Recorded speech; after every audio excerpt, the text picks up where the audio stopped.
As I alluded to earlier, don't be a lone wolf out there. For those people in particular that are trying to do it all themselves, finding a great team.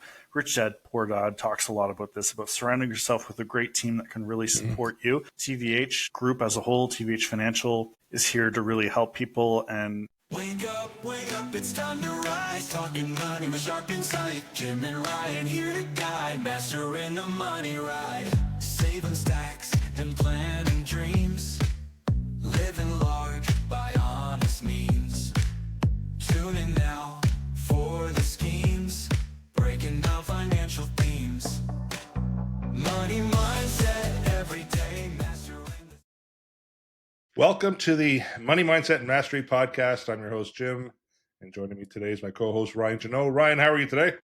I'm doing great. I feel like I've been having a lot of deja vu lately, more recently than not, but I'm doing wonderful. Groundhog Day. Yeah, had a great weekend, got some sun, some sand, and enjoyed watching my son play during a soccer tournament this weekend. So, but awesome. As I think we've talked about this before, I'm excited, but also at the same time a little nervous that you think I'm getting a little boring because now we're starting to introduce new people into it, into our podcast, which is always exciting, keeps it a little bit fresh. It may feel like we've said this 3 times before, but we're gonna go forward with this. It sounds like we need marriage counseling now, Ryan. Is that what I'm here for? There you go. To add a little spice to the relationship, that's what you're here for.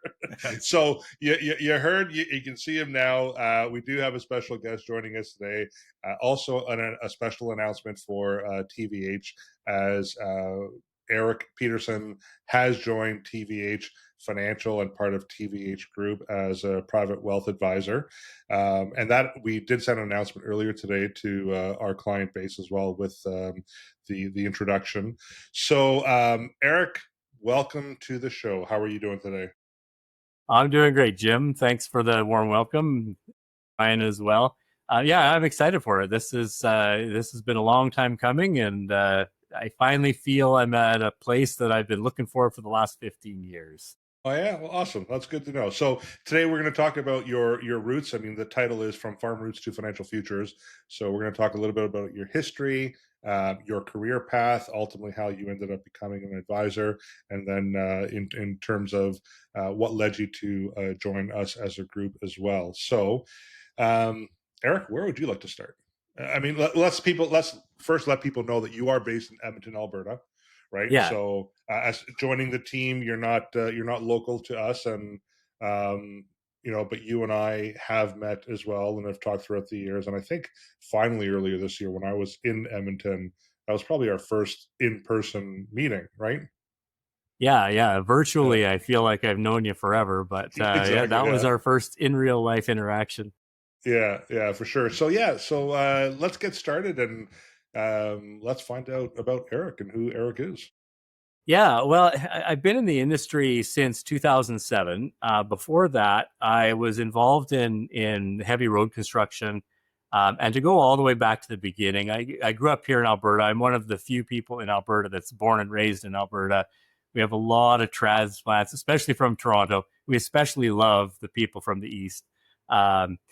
But it's been, so I grew up on a farm, and the thing that I've carried from my upbringing into my current work life is the whole concept of having to do a lot of hard work to reap an exceptional reward.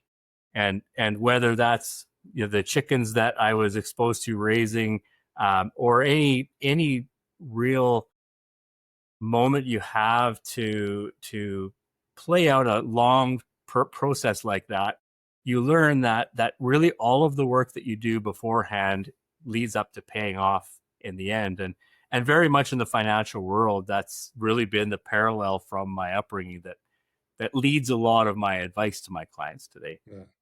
So you say that because when Ryan joined me, I'd always say to him, you need to plant seeds, and eventually those seeds will start to come the harvest, right? And it takes time and perseverance and patience and all those wonderful things, right? But that's literally what you have to do. Yeah.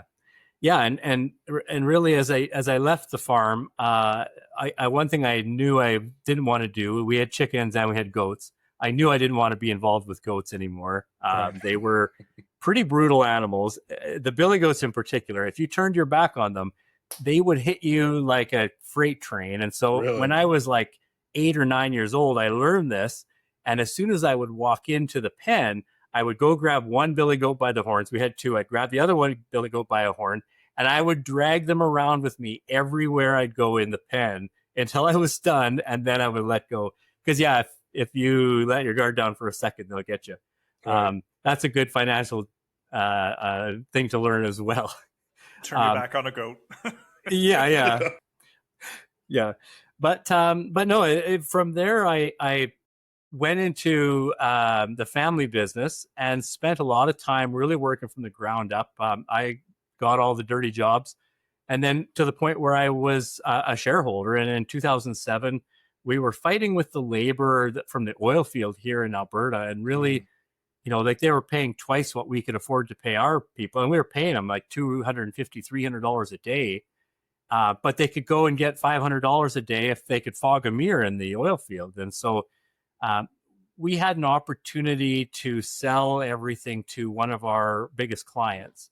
And that didn't turn out a place that I wanted to stay in. And really, I was kind of directionless for about 6 months. And it was good because I wanted a break. I needed a break. We spent really an entire 6 months of, between 14 to 20 hours a day throughout the summer. And so while I was kind of kicking back, relaxing, I started to think of what I wanted to do next. And I really had no idea. But my parents' advisor was talking to my mom one day and said, well, you should have him give me a call. And so I decided to give him a ring just to see what this was all about. And his specialty was insurance planning, estate planning, and then also he did a lot of exempt market or private equity investments. And after talking to him for about 15 minutes, I said, you know what? This is all of the business challenge that I enjoyed from being a business owner. This is all of the people part of what I enjoy, the social aspect of being in business. I mean, we had 50, 60 employees, a lot of them seasonal, and the camaraderie, the interaction was a big part of what I enjoyed. And when I realized that I could get the business challenge and the camaraderie, the social aspect, without having to deal with labor problems and equipment problems and weather problems and all of the challenges that came with that, I just said, yeah, this is what's for me. And I've never looked back. I kind of have a few times kind of reviewed my life, and I think back to how I would have gotten into this industry any other way. I didn't even really know it existed from where I had come from. But looking back, there's nothing else I would rather be doing. It's such a rewarding and interesting career to be in. And what year did you start in the industry? I was in 2007. So yeah, It was 2007. So right before the market crash. Yeah. So Perfect timing. It was, and you say that it really was, because I learned really quickly that no advice is infallible. And so managing risk and being honest with risk was paramount, because, being a year in and getting, the rug pulled out from under you when you hardly know what you're doing anyways, it was a phenomenal learning experience for me to be able to walk away and say, okay, I need to make sure my clients understand every ounce of risk for what they're getting into. And if I do that well, then moments like this won't matter. It'll be a conversation rather than sorry, I told you one thing and you got another. Yeah. Well, there's some parallels, because I started in the financial services industry in '89 as a banker, but when I became an independent, it was about 6 months to the lead up of the dot bubble that burst, the tech bubble that burst, sorry. So the Nortels and whatever else. And it was difficult for me to gain any traction initially, because I didn't believe in that style of investing, right? In chasing those returns. I was more of a Warren Buffett style investor and in value investing. And back then people looked at value investing as like, what are you doing? Like that's so old fashioned. And guess what? Like then the bubble burst, and I stepped right and did really well as a result because I kept to the philosophy. And so, very similar to your experience. And then TVH Group was actually founded in October the 3rd of 2008. That's when we officially launched and took possession of our first office space, which we purchased back then, right? And then, Ryan, you started in the industry in April of 2019, literally about a year away from COVID, right? So it's funny how we have parallels in terms of the timing of when we got into it. Actually worked in our favor, right, in many ways. So now, did you get into the business right into the insurance and the planning side? Were you doing mutual funds? Were you doing private investments back then? Like, what was initially the source of products that you were offering? Yeah, so initially I focused on insurance and the private equity market. Okay. The insurance in particular, I really had a lot of, going back to a lot of the connections I had in the heavy construction industry, it really set my career off well getting into the disability market, because a lot of people's plans weren't very thorough, especially for people who were seasonal. Yeah. And so really the first year of my career was probably 60% disability. And I've been told that's very rare, but I found it very easy to help people understand how it would benefit. And I mean, the nice thing is if they break their leg while snowboarding and they don't have it, they get covered with WCB and maybe a bit through their plan if they have one.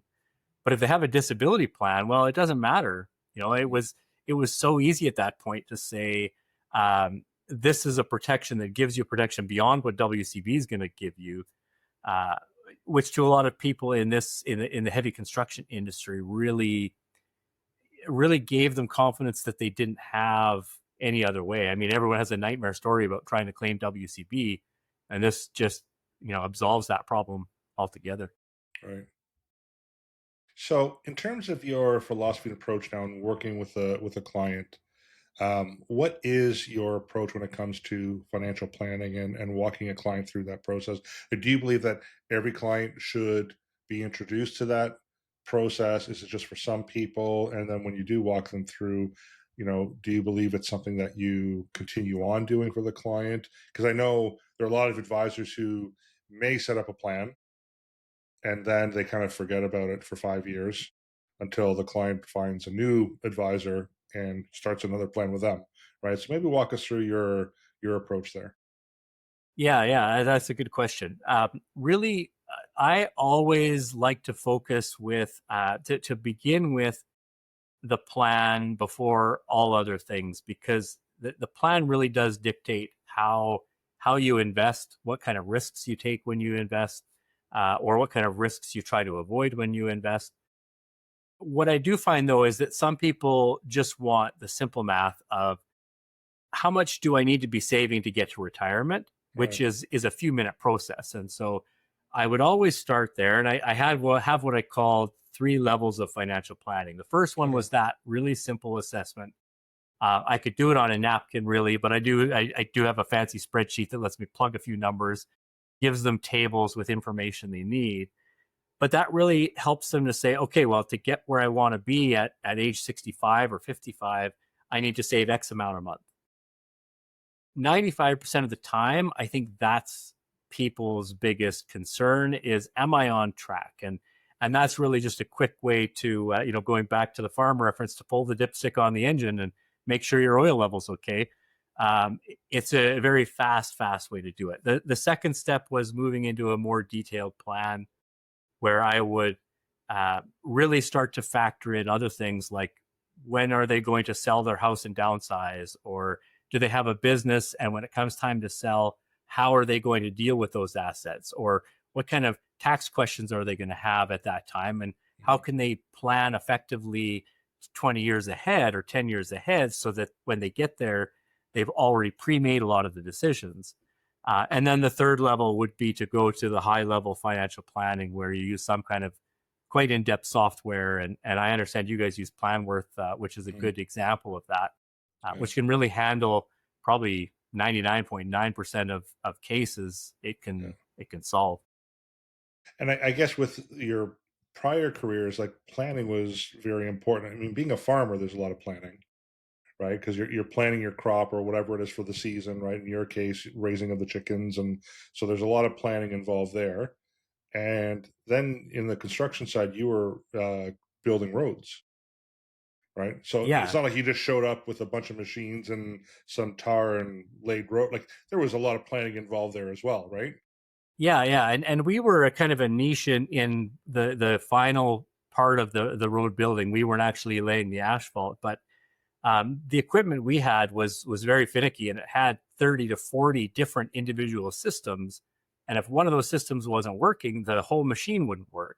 Wow. And so it comes down to really the maintenance, doing the right things at the right time, even if you don't know if a certain thing is going to break down in the future. You still give it all of the attention it needs to be where it needs to be when things do come and throw a wrench into your plan. And that's I think the parallel back into the financial world.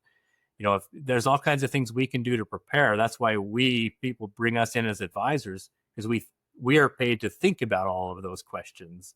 Yeah. And then 5 years or 10 years down the road, when a business owner goes to sell their property and all of a sudden, there's some tax thing that they didn't know about. Those are the things that I like to make sure I'm helping my clients with, so that they're prepared for those days. So a little bit of effort today saves a monumental amount of effort 5-10 years down the road. Yeah, so a lot of that experience kind of has translated or transferred over to you being the advisor to your clients, right? Like it's who you are as a person. It's not just this is what I should, or that's who you are as a person, personality wise, right? And yeah, so okay, that's great. That's good. Yeah. Ryan, do you have any questions for Eric? I know you've been sitting there and maybe feeling a little bit Well, I'm sad that I'm adding somebody else to the team, thinking, that I'm bored of you, but that's not the case. I'm excited because it's teaching me a lot more about Eric, because you and I have only known each other, say, 6 to 8 weeks, really, and we haven't had a whole lot of time to get to know him. So I'm really being a passenger a lot of it. But I know, as I said to Eric at one point, is I'll drill him with some questions at some point. But you've talked a lot about the diverse background that you've had with different jobs, and I can speak about my experience very briefly, which is like, a lot of banker type roles. People come into the banking role because they have a family member or something like that, and they stay within that career. But you and I have had very different backgrounds, which allows us to pull from different experiences to really create a great relationship with our clients and be able to speak to many different things. I guess my question is, how has that kind of shaped you, and how has that really helped you when working with clients?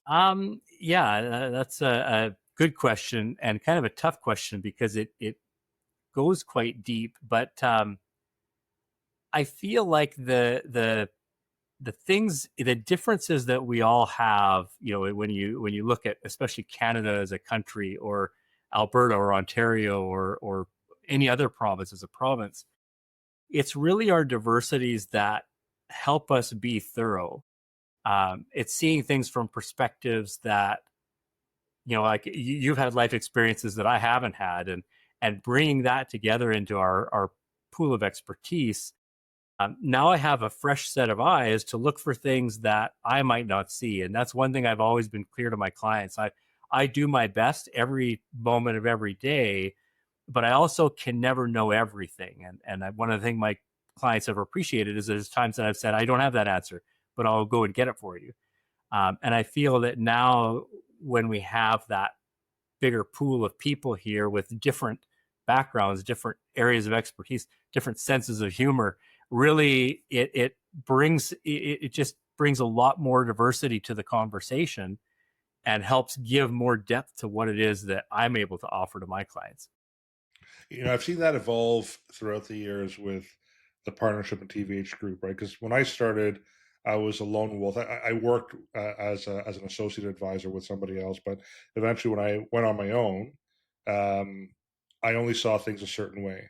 And then I partnered up with John and eventually added Sonia and David. we would sit down having lunch, we'd be at the boardroom, and I would talk about a client situation. And it was amazing how, again, John would share his perspective on the situation, or Sonia would hers, or Dave would his, right? And many times I'd be there and think to myself, yeah, you know what? I've never thought about that. I've never considered that. And many times now, when I create plans for my clients, I usually create kind of like a rough draft of it, and I sit on it for 24, 48 hours, because sure enough, I'll have a conversation with somebody, or I'll be driving somewhere and something will come up where I'm like, aha, that's what I really need to do. Like, that's a better solution, right? And then, as when I added Ryan to the team, many times Ryan and I are working on cases together, and we're sharing our perspective on that situation.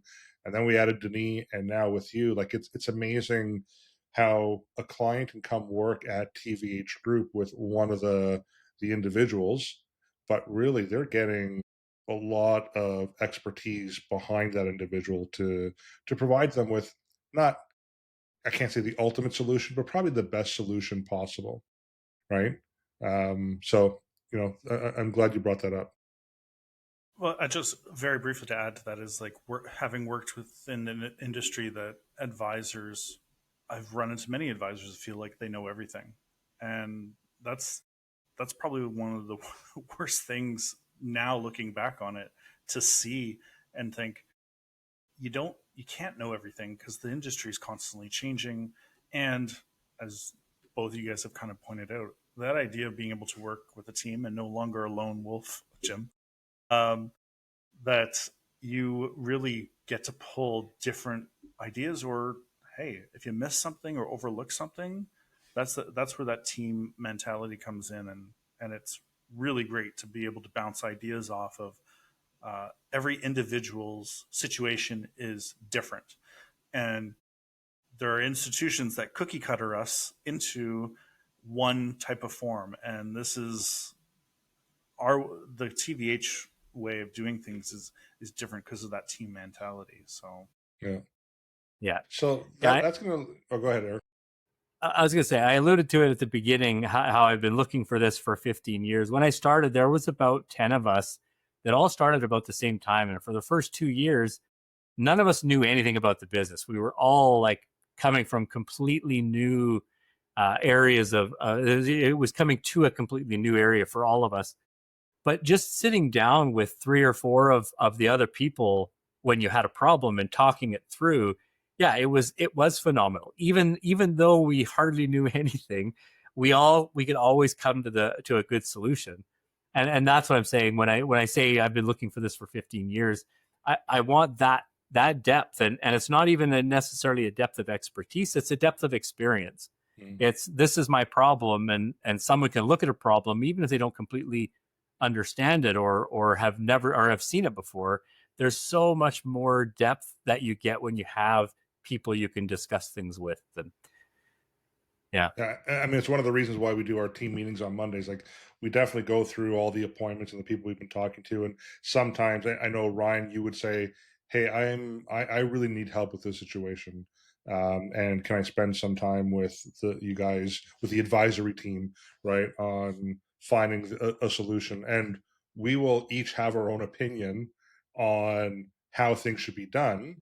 But then, Ryan, you'll basically take the best of each one, right, and put it together into, again, what we say is, potentially the ultimate plan for the client. So that's definitely beneficial. So, Eric, you and I, again, we know each other through, so you're a private wealth advisor, I'm a private wealth advisor. So from a disclosure point of view, we're both with Raintree Financial Solutions, and they are based in Edmonton, Alberta, and they are our exempt market dealer that offers the private investments, and also our portfolio management solutions are offered through Raintree as well. You and I connected because we were part of, I mean, I think it was during COVID, it all started, where there was this disconnect amongst advisors across the country, where we joined a group with some other Raintree advisors. And it was just more about sharing ideas, talking about, some of the challenges maybe that we had, and looking for some assistance. And then last year, I think I reached out to you because I was looking at making some changes in the business, and that's where I found out you were no longer part of a team, and I had just said, if you're interested, give me a call, and I don't know what that would look like, and you gave me a call earlier this year, and you joined us. So I think people would like to know, probably mostly your clients, why did you choose to join us at TVH?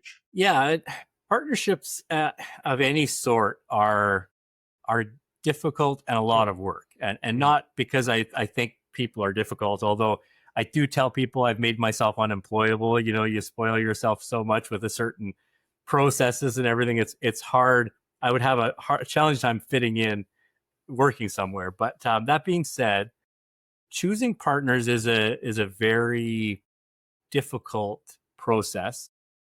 But the criteria I had is I did want to focus more on investments. I really enjoyed investments more than I enjoy insurance. Insurance is great because it's one of the few things we do where you do have guarantees involved.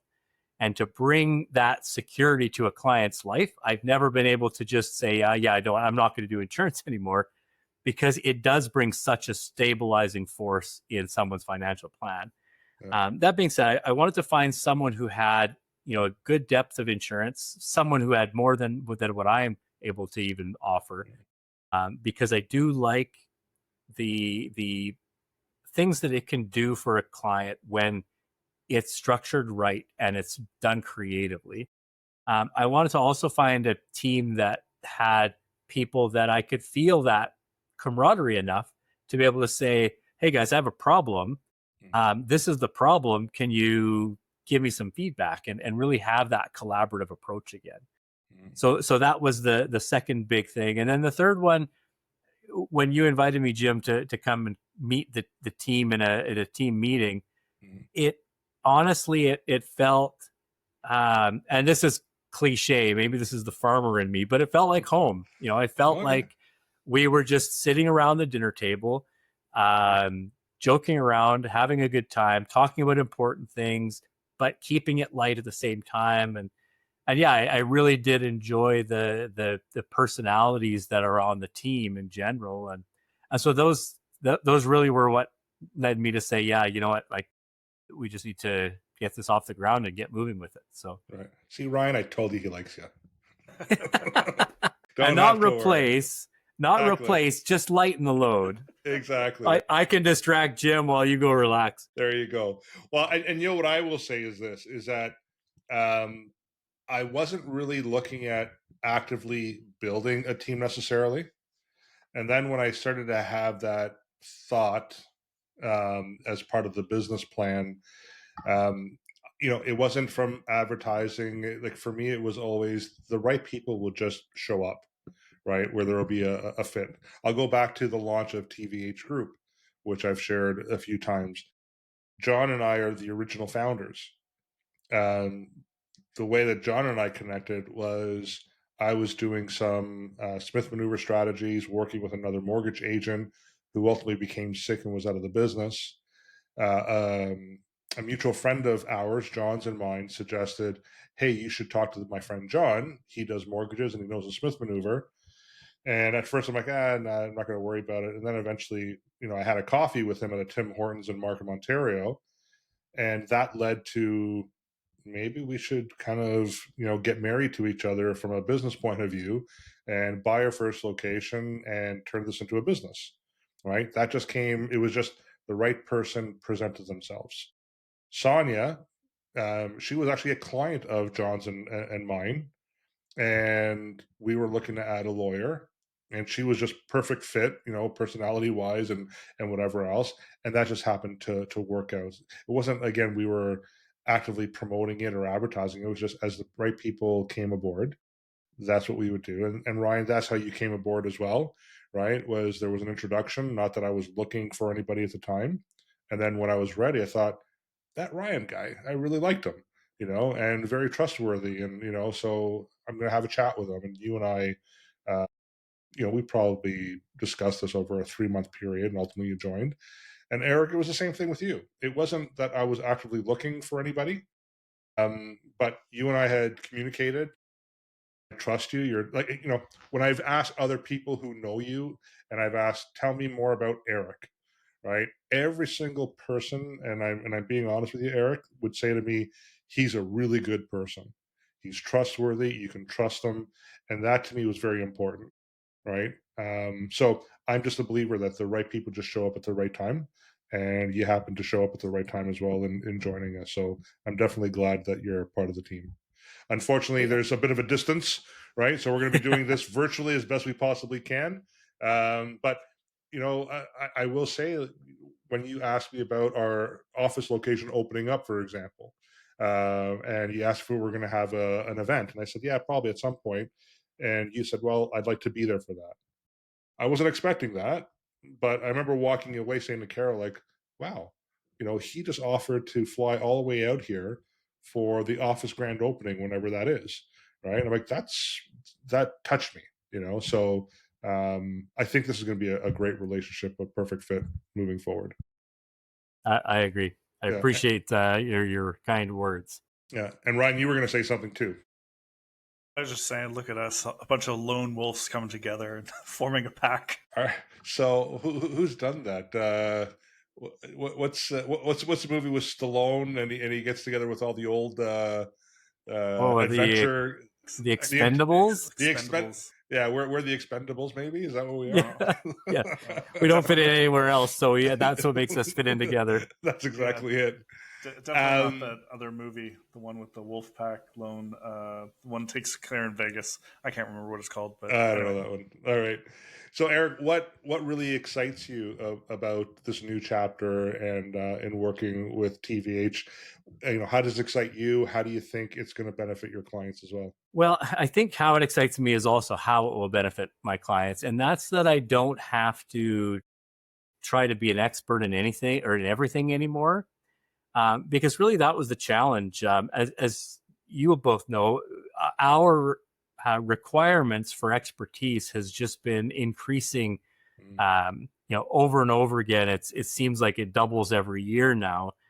And trying to be the expert in insurance and the expert in investments, and then also trying to bring in the portfolio manager side of that. I felt myself, even from the day I started the industry, I felt stretched a little thin, and it's only been getting worse. And so this will allow me to silo my expertise into the private equity. And I'll throw a spoiler out here too. I am pursuing my portfolio manager designation. But at the same time, it was so hard to be involved with a client and see a need they had for insurance and not also focus on that.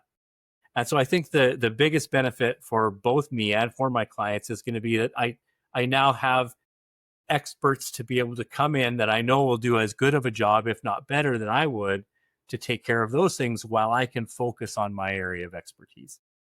So I think that's really the key, is that I can now start to silo my energy and my expertise into really one thing and focus on making sure I stay at the top of my game in that respect. Yeah, and I think from a foundation point of view, all of us were going to be working off of the same financial planning program, Planworth, which will make it easier, again, for us to work on behalf of our clients. In terms of trying to define roles, I mean, there are certain registrations that we have to maintain, and you and I are working through that process right now. But ultimately, we'll be handling a lot of the insurance business for your clients alongside with you, right? So you'll always be in the loop, because we will have access to CRM and whatever else, and we're signing again all the agreements to make all that happen and compliant. You, on the other hand, for us, will be handling a lot of our private investments, right, through the exempt market route. And eventually, when Denis decides to potentially, well, Denis is looking for an associate portfolio manager, so potentially you'd be coming in to assist with that, and then part of the succession plan, right? So that potentially would be your role. And obviously, just sharing information and ideas, right? Again, it's just another resource that we can tap into, and you will have a different perspective not only because of your background, your upbringing, but even your geographical location, right? Because I mean, we've kind of joked about this, but you have said to some clients, "Well, do you really want to deal with those Toronto people?"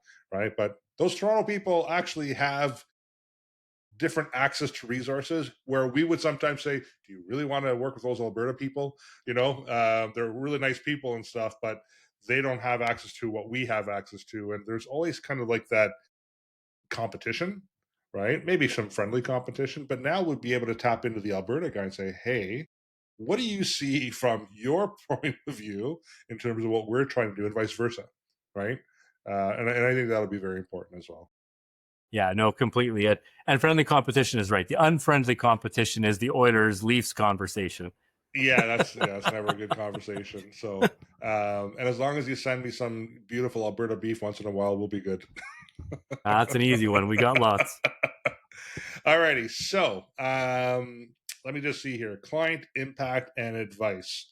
Do you have any memorable client stories or lessons in the industry that you'd like to share? And if you don't, that's okay. Yeah, no, probably too many.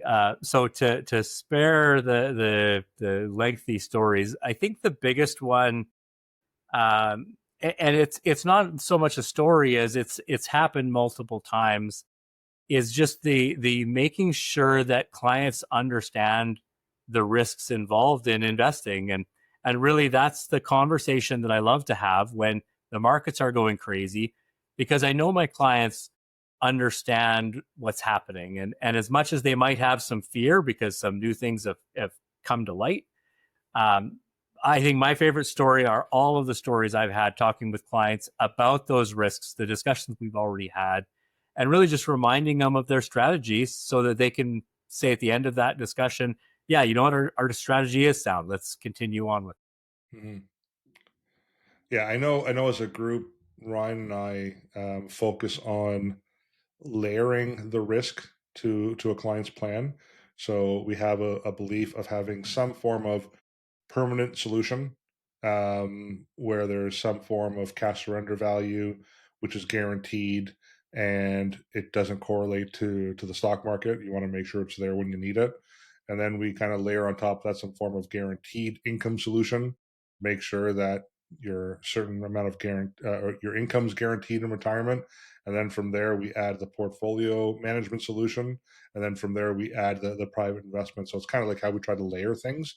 But we don't believe that, and this is what Ryan talked about a lot on our podcast, is how, with social media, with a lot of other advisors, they always tend to promote the one thing that's great for everybody, right? And we're definitely not believers of that whatsoever. We're like, there's so different many tools in the toolbox, and for a certain client, 5 of the tools might be great, but maybe 2 of the tools are what's appropriate for them. Like, it really all depends on the client situation. So we always bring it down to the client level, is let's look at your specific situation and then make the recommendations. Because on the private side, I'm sure it's not everyone should have a private investment, right? Like, it's appropriate for certain people and not appropriate for others, right? Would that be fair to say?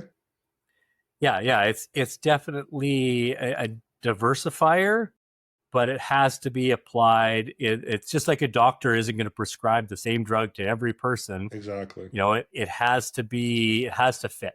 And so I do feel that, like, it really is a good diversifier, but I also know that not everybody needs that level or that type of diversification. Right. Oh, I love that. Okay.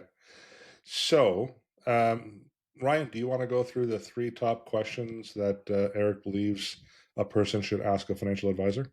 I love them all because it's often things that I ask people, and we've mentioned a lot of them on our podcast too. Top 3 questions to ask any financial advisor. I feel like David Letterman doing the top 10 list all of a sudden. only not as funny, and my answers are a lot more dry. Yeah. Question. Yeah. Question number 1. What are your qualifications and experience? And then how do those show? Hang on a second. I wrote that question weird. But yeah, what are your qualifications and experience? Really, that's the key. because it's important to know what your advisor brings to the table. And these are questions that I get asked the most often as well when I'm talking to a new client. And I like to explain that the reason why I connected so deeply with the private investments is I came from a business background. I understand business. I understand accounting. I understand the business plan and how deeply you have to be involved in your business to really understand all of your challenges and all of your opportunities. And so when I saw the exempt market investments or the private equity investment market, I looked at it and I said, finally, like, I finally see something I recognize. And prior to that, I had never invested in the public markets because it was just too detached. I felt like I could never know everything to make a sound decision on. I mean, you think of like Rogers, for example. I think they have 45,000 employees in Canada. Like, how on earth do you know what they're going to do tomorrow morning, or how what Trump or what Carney says tomorrow is going to affect how the markets go? But a private investment, I could see end to end. Right. And so when it came to qualifications, that was the thing that I really urged people to, like, find out who your advisor is, what their specialty is, and how and why that their specialty, they're good in their specialty. So that would be question one.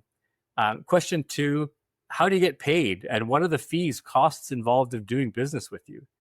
That's another one that I think just sneaks up on people. And if they don't understand that, there's just a lot of disappointment that can come. A quick story. I did have a client who invested into the exempt market, and Olympia Trust is a intermediary that allows people to hold these in their registered investments like RSPs or LIRA or RESPs. And when I explained the fee system, that they have separate fees, that they're like, I don't get any cut on that, all of that detail, that was enough for them to say, okay, well, that fee is going to affect my return too much. I don't want to do it. And I was like, good, that's an important thing. And so discussing those fees up front, I think, solves a lot of potential problems down the road. And question number three, how will our relationship work, and how will you help me achieve my goals? Really, that's the key thing. If an advisor isn't moving you towards your goals, there's a lot of things they can sell you. But if those things aren't moving you towards the end, the finish line that you want to finish at, then you're going to be heading the wrong direction. So I think that's a key one to ask any advisor is, what's the end result of what you're going to do for me? Where is it going to take me? And that usually opens up questions about, okay, well, when do you want to retire? How much money are you going to need when you retire? How many years between now and then? And so, it sparks the conversations. All three of those, I think, spark really important conversations the client needs to have with an advisor. You know what I love about that is if you actually look at our introductory PowerPoint presentation when we meet a new client and we walk them through kind of TVH group and our role and whatever else, these are actually the things that we tell them without them having to ask, right? It's literally, here's our experience, here's our qualifications, here's how we get paid, right? And how again, in terms of the relationship and how we work within that relationship, right? And what you can expect from us. That's in the presentation. That's in our engagement agreement as well, to let them know, like, here's what we expect from you as a client. Here's what you can expect from us as your advisor. So I love those three questions. Yeah, it's really easy to get started with the sexy stuff. Let's talk about a specific investment, and while those are good, fun conversation to have and important ones, it's a lot better, I think, to start off with the foundational stuff, like you said, and that's excellent. I like that. Well, and the thing too is, you're right. People want to kind of get into when we talk about the process, and Ryan and I will tell people the heavy lifting is going to be over the next 2 months, right? That's when you're going to need that heavy lifting taken care of. Once it's complete and it's easy, it's smooth sailing from there. Some clients don't want to do the heavy lifting, and they kind of want to get right into it, and that has never worked out, right? And that's why we keep insisting, if you want to work with us, we have a process as professionals. This is the process that we walk our clients through to ensure, to your point, Eric, that not only do we identify what those goals are, because a lot of people don't. Like, let's talk about retirement, for example, and you ask a client about retirement. Yeah, I want to retire maybe at age 60. I don't know how much I'm going to need.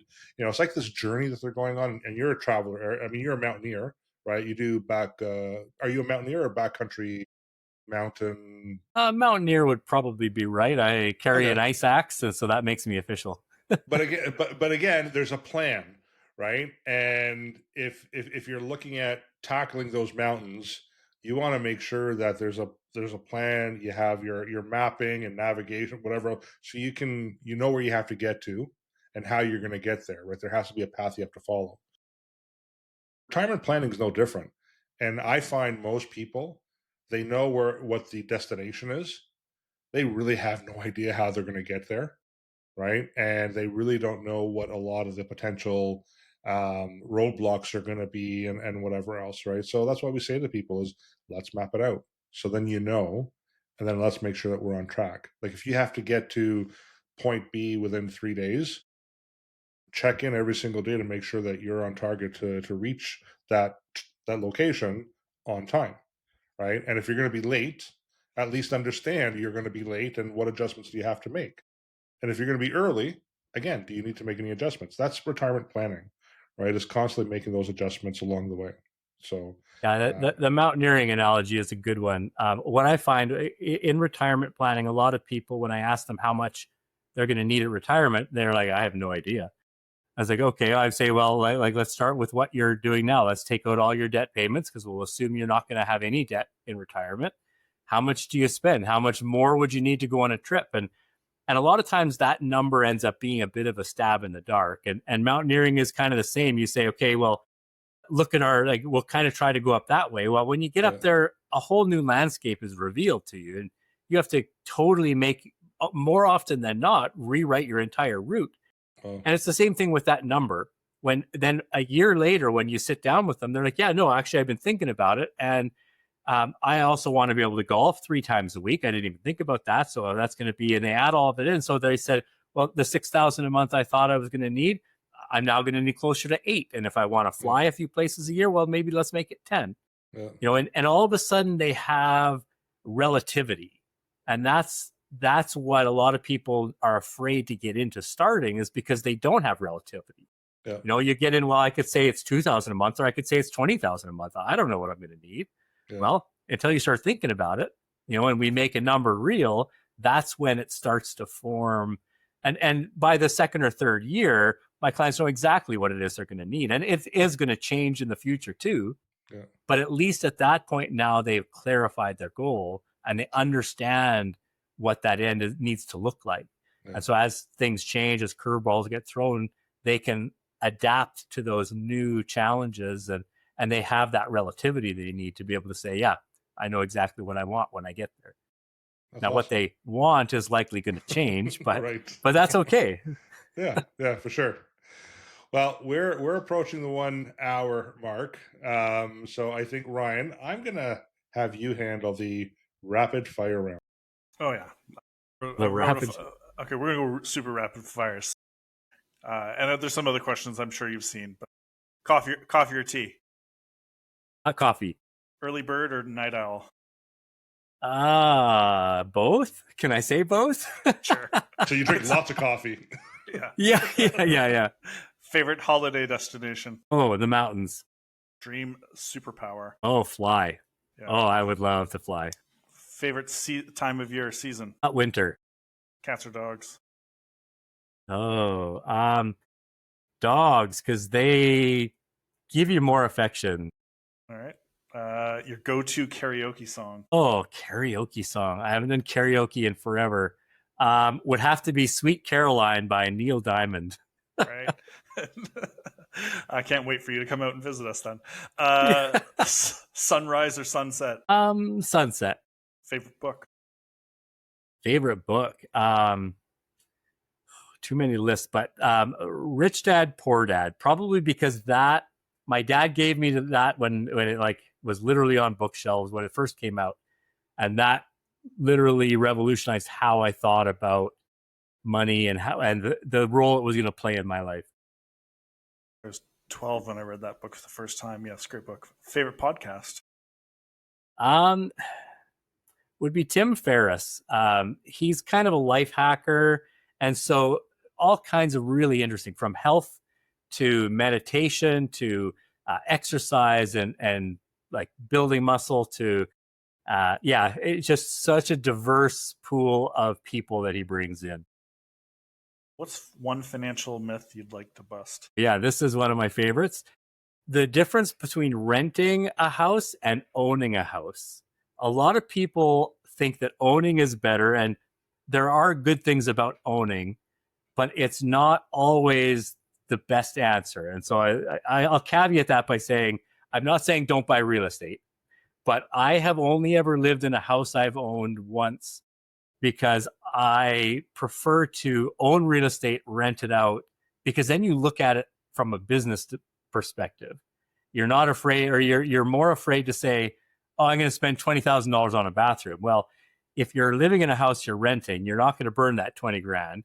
And if someone's renting your property, what's the 20 grand of renovating the bathroom? The bathroom's fine. So yeah, I really like to challenge people who think that owning beats renting. I mean, sometimes ownership is just a luxury someone wants to expend for, which is totally fine, but that's a completely different decision as buying a house to live in as an asset, as an investment. Yeah, again, going back to Rich Dad Poor Dad, he kind of makes the point that your house that you live in is often the biggest liability you have in your life. And appreciation can surprise you and change that. But yeah, the difference between renting and owning, that's one that I think that I really like to challenge people when they're thinking of buying a house. I always bring this up and I say, okay, well, what's the opportunity cost? So that's one that I really like to challenge people. Which is funny because there's an opportunity cost of renting as well, right? There's an opportunity cost on both scenarios, and yeah, we'll have to debate this one at another episode then. We'll bring Yeah, John yeah. into the Well, mix too, and Sonia. Yeah. Well, then that won't be fair for Eric because it'll just. All right. I balance between both sides. That's not a problem. So. Well, and to be clear, I don't advocate people not buy real estate. I just think that as soon as you move into it, it changes the nature of it, and as long as they understand how that changes it, then by all means. But I'm a hardcore opportunity cost, rent versus own. If I buy a property, I'm like, well, if I live in there and if I could rent it out for more than I can find a place to rent myself, right, I'm losing. And I'm very much that. If it's $1 one way or the other, yeah, I like to go with my finances dominate how I choose to live my lifestyle. So. Right. All right. So are we done with the rapid fire? Yeah, we are. That's everything. All right. Well, we're at the 52-minute mark. So any final comments or thoughts, Eric, that you want to share with us? I really just, I'm excited. The prospect of being able to focus on what I want to focus on and having people I can trust to take care of the other parts of the puzzle. I'm really, really looking forward to that. Yeah. Ryan, anything else that you want to add? As I alluded to earlier, don't be a lone wolf out there. For those people in particular that are trying to do it all themselves, finding a great team. Rich Dad Poor Dad talks a lot about this, about surrounding yourself with a great team that can really support you. TVH Group as a whole, TVH Financial, is here to really help people. And if you haven't experienced it, or you're not getting the right experience from your current advisor, come experience what it's like to go through a process, because I think it could be really life-changing for a lot of people. So I couldn't have said that better myself, Ryan. So I'm very proud of you. Well, I guess what I would like to say is, Eric, I'm looking forward to having you as part of the team as well. I think we're going to be able to do a lot of great things together for our clients on behalf of our clients. So welcome officially to the TVH family. And if anyone has any questions, reach out on our website, tvhfinancial.ca. We're going to be on all the social media platforms. So if you like what you heard and saw, we encourage you to like, subscribe, share the wealth. And, finally, I guess we should say, Eric, from a compliance, and now we're dealing with compliance at the end of the episode, you're registered in the province of Alberta to do business in the province of Alberta. on the exempt market side and on the insurance side. And you're also registered in Ontario as well now, correct? And For BC. and BC for the exempt business.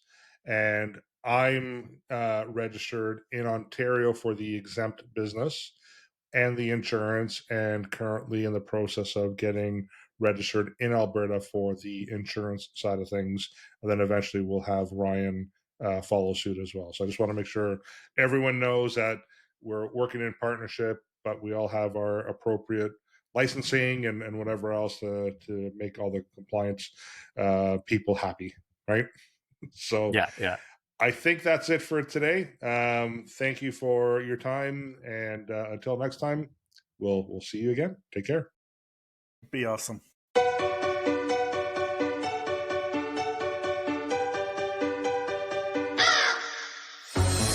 Why is it me? Why am I God? I still